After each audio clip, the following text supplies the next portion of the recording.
On July 24, 1983, a geologist and his family were driving near the Mount Crawford Forest, an area known for its rugged beauty. They pulled over on a road near Kersbrook, looking for the perfect moss rocks. As they searched in the dense undergrowth, they stumbled upon a discovery that would chill them to the bone. There, carefully placed, was the body of a young man. His body had been washed, and he was dressed in the same clean clothes he had been wearing when he vanished weeks earlier. The scene was eerily pristine, a stark, deliberate contrast to the violence that had clearly taken place. To understand how this horrifying discovery would expose one of Australia's most disturbing criminal cases, we have to go back 7 weeks, to the night an innocent teenager disappeared just steps from his own front door. His name was Richard Dallas Kelvin. At just 15 years old, he was the son of Rob Kelvin, one of South Australia's most recognized and respected television personalities, the chief news presenter for Channel 9. Richard lived a pretty normal, happy teenage life in the quiet, close-knit suburb of North Adelaide. He loved Australian rules football and enjoyed the simple freedom of walking through his neighborhood. On the evening of Sunday, June 5, 1983, Richard had spent the afternoon playing football with a friend. Around 6:15 p.m., after seeing his friend off at a bus stop, Richard began the short 300-meter walk home alone. He was in a narrow laneway just minutes from the safety of his family's house on Ward Street when he simply vanished. He never made it home. Residents in the area later told police they heard raised voices, what sounded like a confrontation, followed quickly by a desperate cry for help.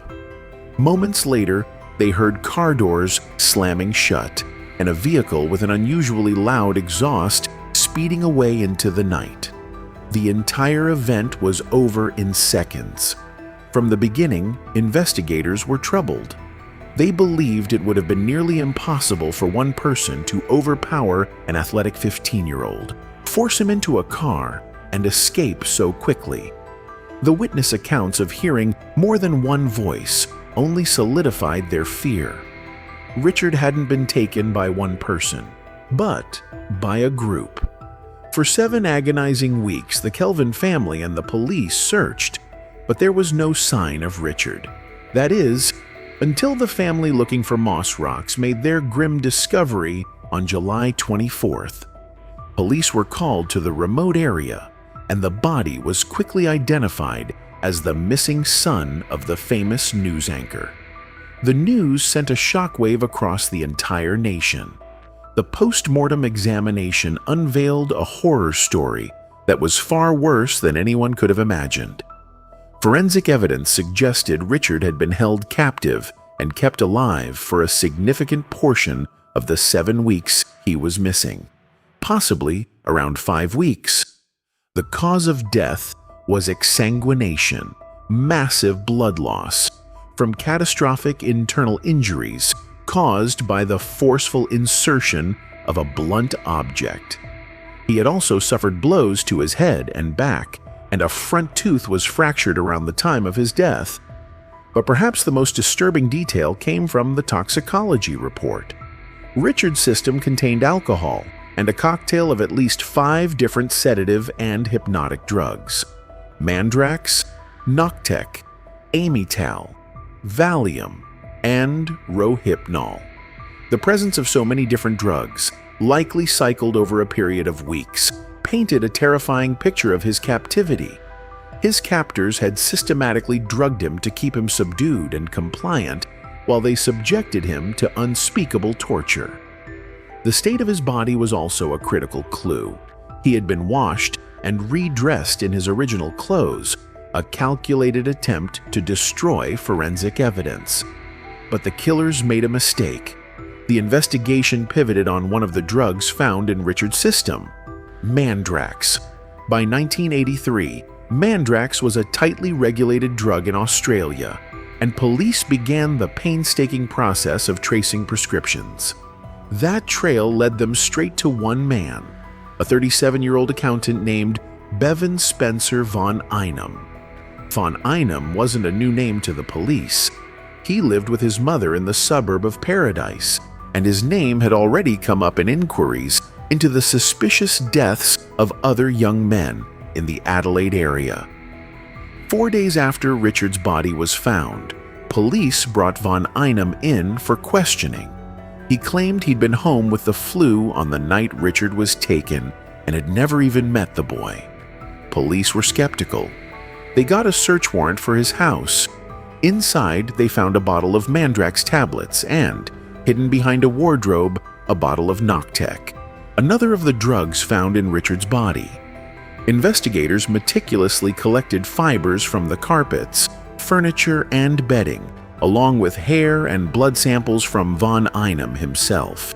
This is where von Einem's story completely fell apart. Forensic scientists found 106 foreign fibers on Richard Kelvin's clean clothing.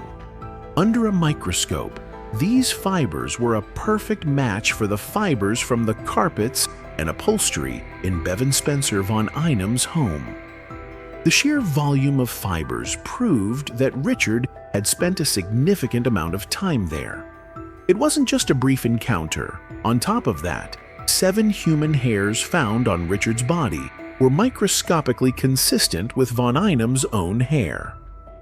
Faced with this mountain of forensic evidence, von Einem changed his tune. He dropped the flu alibi and admitted that, yes, Richard had been to his house. He concocted a story that the boy had voluntarily gotten into his car. They had chatted at his home for a couple of hours, and that he had then dropped Richard off near a hospital with $20 for a taxi. It was a story nobody believed. In November 1984, Bevan Spencer von Einem was found guilty of the murder of Richard Kelvin and sentenced to life in prison. During the sentencing, Justice White made a chilling statement that brought a terrible suspicion out into the open.